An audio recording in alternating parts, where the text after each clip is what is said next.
Всем привет, друзья! Сегодня у нас очень хорошее утро. Утро вторника, 28 октября. На улице тепло, снежочек пролетает, скрипит под ногами, хрум-хрум. Говорят, к выходным уже похолодает до 20, 21, 22.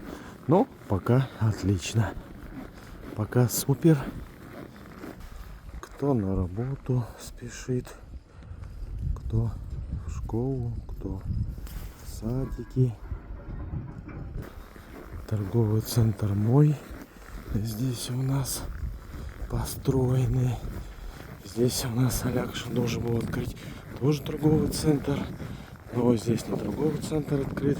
Здесь открыт пункт выдачи спецодежды «Восток Сервис» для компании «Алроса» и подрядных организаций.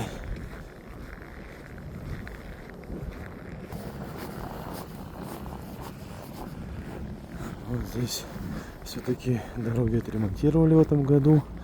Ну, конечно, латают постоянно. Асфальт долго не держится, потому что его все равно кладут не по технологиям, как положено. Но хоть что-то, спасибо хоть за это. Раньше вообще ничего не было.